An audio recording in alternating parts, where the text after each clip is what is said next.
All right, ladies and gentlemen, it is time for your Friday night Smackdown review for November 3rd, 2023. I thought Smackdown was pretty much trash outside of two segments, outside of the Roman Reigns LA Knight segment and the John Cena Solo Sikoa segment. Just didn't really care for any of the matches on the show tonight. So yeah, I thought it pretty much a trash episode outside of the two segments. All right, let's get to it. The go home show for Crown Jewel. First up, we got LA Knight makes his way to the ring. Says he's going to end Roman's reign, and then Roman Reigns' music hits, and he interrupts LA Knight with Paul Heyman as they make their way to the ring. Roman says, "I turned this into a multi-billion-dollar business. I wonder what LA Knight has done. You've been a redneck cosplay version of my cousin."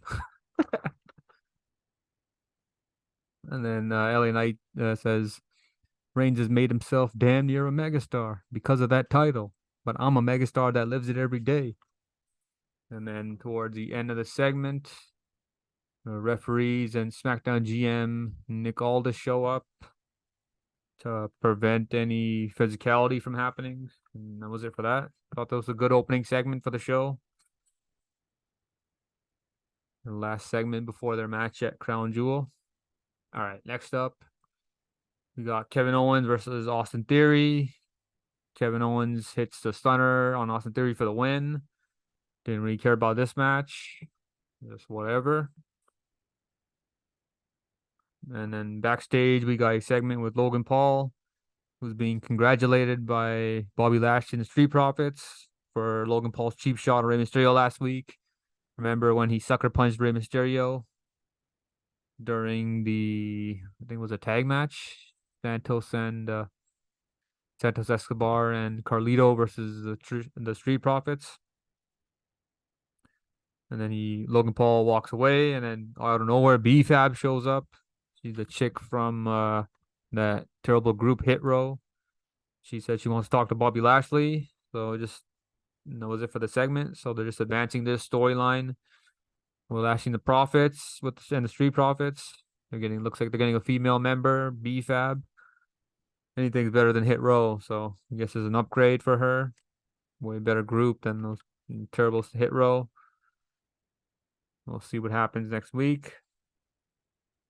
All right, next up, we got Solo Sikoa and Paul Heyman in the ring.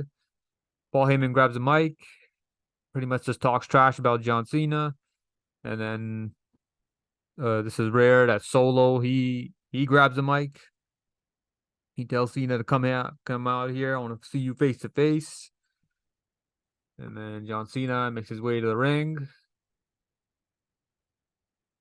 And Solo tells Cena he was instructed by Roman to let Cena say goodbye to the fans.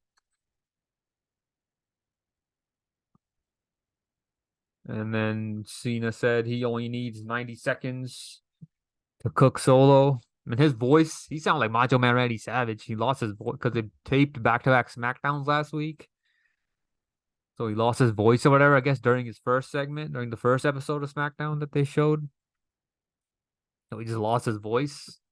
Why can't he just drink some water or just, drink some tea or something for the throat, man? Anyways, yeah, so he says he only needs 90 seconds to cook Solo. Says we know Solo only has a job here because of his cousin, Roman Reigns. That was a good shot by Cena. And then he says, "You said that you act like an enforcer, but you act like a bargain basement Taz ripoff." That's a great line by Cena. And he says, "Your thumb is gonna get shoved up. It's gonna get shoved up your ass." And that was it for that.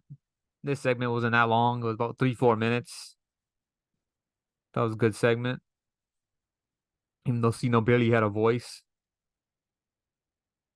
All right, next up we got Pretty Deadly against the Brawling Brutes in a Donnybrook match. Pretty Deadly win by putting they did a double team move on Butch through the table and they won. At one point during the match, the picture on the screen there, Ridge went for like an Alabama slam onto the trash can, but when he hit the move, the Pretty Deadly members, his head hit the trash can instead of his body. I thought the guy was knocked out, might have been unconscious or something. Remember, this is the same guy that hurt Big E about nearly 2 years ago. So if anytime this kind of thing happens, any type of botch with Ridge Holland, fans are gonna blame they're gonna blame Ridge Holland because he already injured Big E.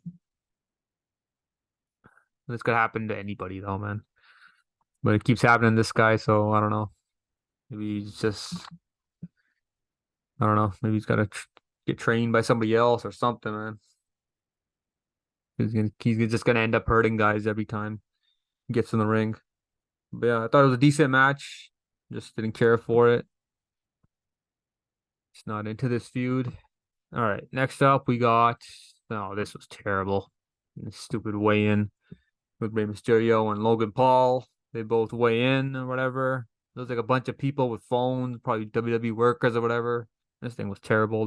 They're trying to make this trying to make this match seem like a real fight, like it's a boxing match or a UFC match. It's just not, man. No point in doing this. Yeah, so after they weigh in, Rey Mysterio, he said, I got a warning for you," or I forgot what he said, and then he just slapped, he just slapped Logan Paul in the face, and then Logan Paul tried to get him back, and then Ray hit him with a microphone, and he just ran away. This was a terrible segment. Just whatever. All right, next up, got the main event. Um, Bianca Belair defeated Bayley with the KOD. Damage control was banned from ringside or whatever. And then after the match, Bianca hit another KOD on Bayley, this time to the announce table. And then that was it for that. Still really care for this either. Just whatever. So yeah, that was pretty much it for SmackDown. See ya.